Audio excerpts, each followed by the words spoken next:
Businessman and former MEP Lance Foreman, referring to Her Majesty the Queen's ownership of the British coastline, pointed at the gains the royal family makes through its seabed plots as a motive for Charles, Prince of Wales' engagement in sustainability matters.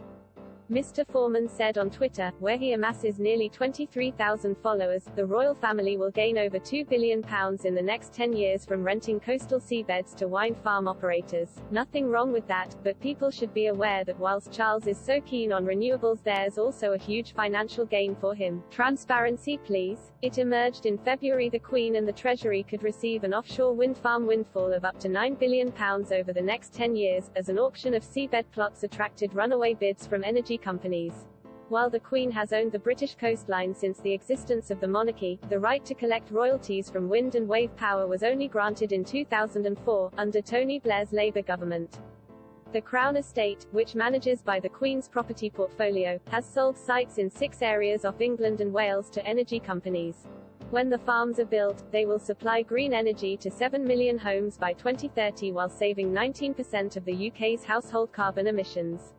Former Energy Minister Anne-Marie Trevelyan said at the time of the announcement, the energy delivered will help power 7 million homes. It will drive forward our commitments to eliminate the UK's contribution to carbon emissions by 2050, creating thousands of new jobs and ensuring Britain builds back greener. With energy firms looking to move away from oil, the Crown Estate's auction of the seabeds was a success, and bidding reached record highs. This goes in line with the nation's, and the firm's, commitment to halting climate change.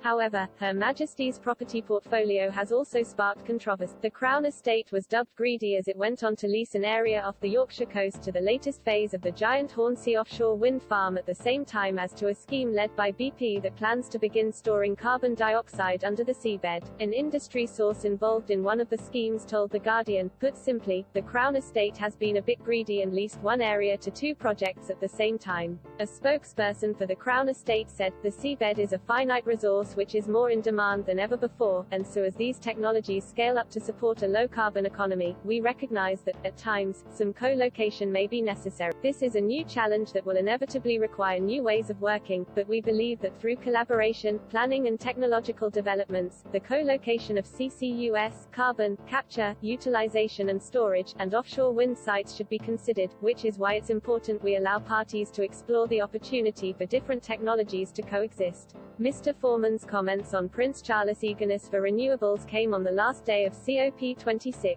Ahead of the climate summit, the heir to the throne delivered an impassionate speech for world leaders on the sidelines of the G20 in Rome, in which he described the conference as the last chance saloon. As he urged them all to translate fine words into still finer actions, he said, as the enormity of the climate challenge dominates people's conversations, from newsrooms to living rooms, and as the future of humanity and nature herself are at stake, it is surely time to set aside our differences and grasp this unique opportunity to launch a substantial green recovery by putting the global economy on a confident, sustainable trajectory and, thus, save our planet.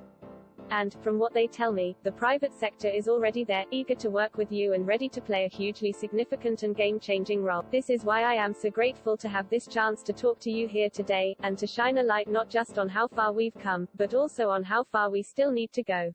As Prince Charles prepares to become king, scrutiny over his actions and intentions seems to be on the rise. Last week, when news that Prince Charles' key advisor Michael Fawcett had resigned from his role running the Prince's Foundation emerged, Peter Hunt, BBC's royal correspondent from 2003 to 2017, suggested the royal family will look to distance themselves from the scandal. He said, palace officials will be keen to present this as Charles drawing a line under his past as he prepares for kingship. Royal author Penny Junor, meanwhile, suggested the Prince may not be fully transparent about the subject given the strength of the bond with his longtime aide. She said, my guess is Fawcett will not be gone from the Prince's life entirely. Maybe officially, but I would almost bet my boots he will still have a role in the Prince's life in some way or another. Clarence House has been contacted for